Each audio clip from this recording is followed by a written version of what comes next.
really glad to have you, Olivia. Thank you for joining us today. And if you could start off, Oliver, just talk a little bit about your background and your journey. Thanks so much. Good to be on and happy to. I'm a physician by training, German by upbringing, as you can hear, and practiced as a physician for a few years, joined McKinsey & Company, did a lot of healthcare there. And 15 years ago, I started ZocDoc with the fundamental insight that it's very hard for a patient to get access to care, right? When you pick up the phone, you start dialing for doctors, it takes you an average nearly a month to see a doctor. And when we started out in 2007, everyone told us, yeah, of course, right? There's a doctor shortage. And whenever there's a shortage, queuing is the answer. But it turns out that doctors actually have a lot of hidden inventory. They have last-minute cancellations, no-shows, reschedules. And what we do is we surface that and make it really easy for the patient to get access. And it's a win-win. The patient gets seen very soon, typically within 24 to 72 hours, and the doctor doesn't lose their perishable inventory and can see patients when they plan to. That's great. And so talk a little bit about ZocDoc and telehealth. I think everyone has an idea of what ZocDoc does, and now certainly love the fact that it's this new element, not new necessarily, but it's an element on the platform that maybe wasn't there 5 years ago. What was it that that brought ZocDoc to want to offer a telehealth element on the platform? Yeah, that's a great question, and it was actually quite a scary experience at the time. We, as you know, are a marketplace where patients come and they find care, and for the most part, they mean in-person care, right? So we had the thriving marketplace in 2020. We did some telehealth on the side just as an experiment, but it was not something that was top of mind for patients. In fact, we had millions of patients search every month. In February 2020, I could count the ones that were typing in telehealth on my fingers, and we actually tried to educate consumers that, hey, for the kind of problem that you are trying to get help for, telehealth might be a completely viable option. And so we were introducing them to this idea. But even with that, we had less than 1% of our bookings be telehealth. The pandemic fundamentally changed that. We offered telehealth starting April of 2020, and very quickly it was went from less than 1% to over 40% of our bookings. And so that was the initial catalyst to get patients interested in that, and a very large number of them tried this out across really a staggering set of specialties. We even had like dentistry appointments at the time. That's fantastic. Yeah, and it's so convenient for your customers, right? Because your customers are already on your platform, making appointments, looking up physicians, finding who's the right doc, that sort of thing.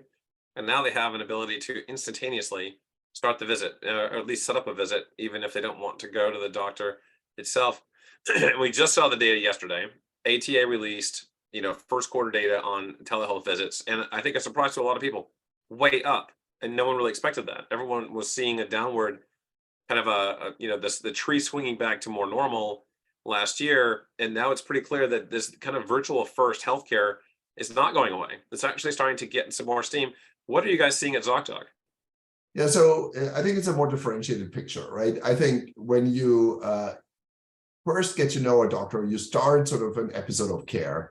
I do think in-person continues to be the dominant choice for patients. So, on ZocDoc, you can see doctors that only offer telehealth, doctors that offer only in-person, doctors that offer both in-person and telehealth.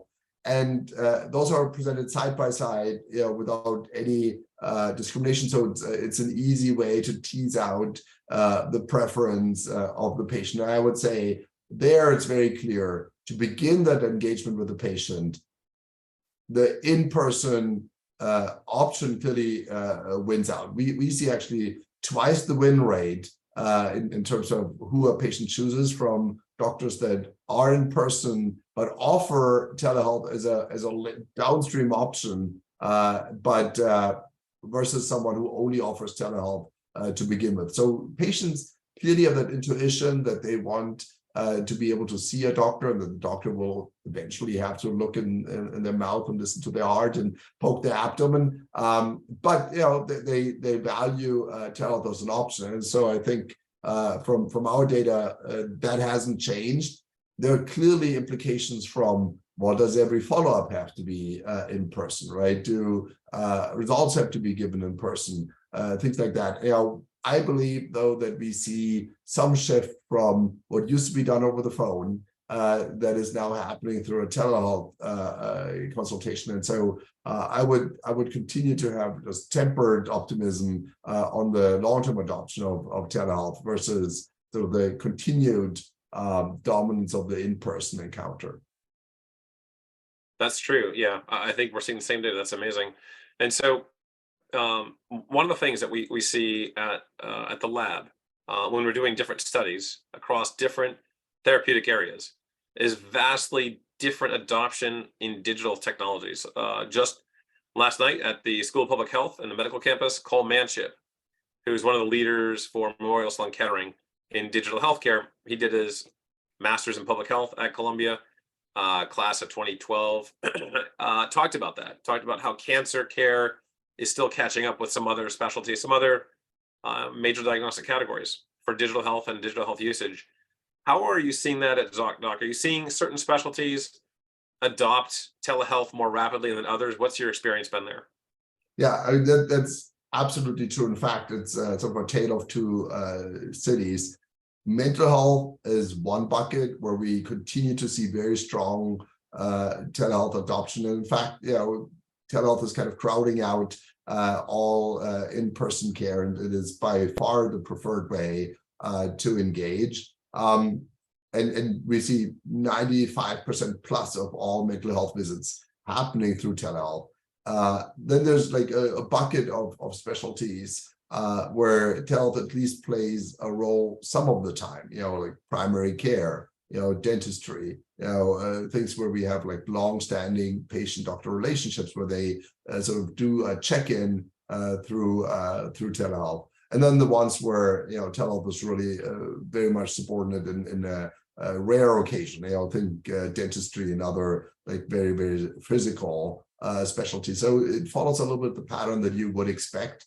But the really strong adoption on mental health is staggering. And what I've heard from some of our mental health providers is that it's actually very helpful for them, for the patient to be in their home where they can switch the camera around and show them how they live, and open the fridge and they see whether that patient that always used to have a tidy home suddenly lives in a mess and maybe is sort of steering towards a psychotic episode, or how the fridge is stocked and what other factors may influence patient's well-being. And then that's clearly a plus that was much harder to produce when they were seeing the patient in their practice.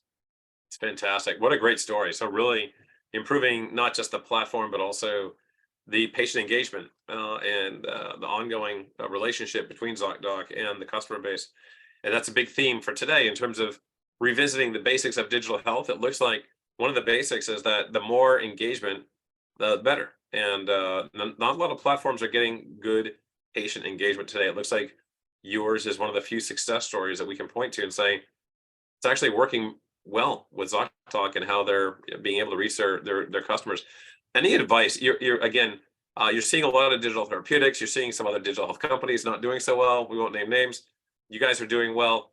What would you give as advice to folks out there in terms of how to survive in these tough times as a digital health company that's scaling rapidly?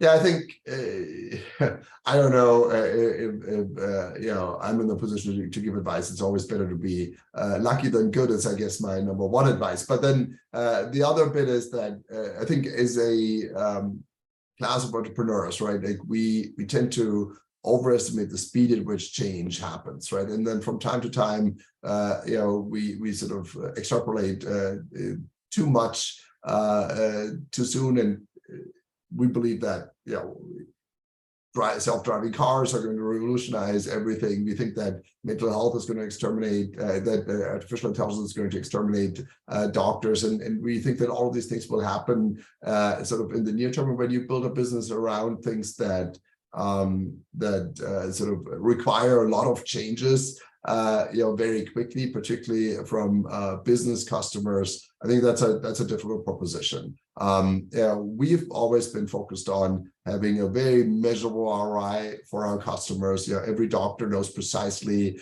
what they're getting from ZocDoc, and they can follow that ROI. We've made things that are that have no upfront cost, right, and where we shoulder all the risk to take out the adoption hurdles, because that's ultimately what kills startups in healthcare, is to make it difficult and an act of religious faith to adopt your new product. You want to take that out as much as possible, and that's certainly been, in my opinion, a big part of our success. That's fantastic. Fantastic story, and just wonderful to have you on the program again. Looking forward to seeing you also at the Digital Health Summit, Columbia Digital Health Week in Columbia University. And again, much appreciate your time today, and looking forward to talking more and learning more from you in the future. Thank you very much, Oliver. Thank you. Looking forward to that as well.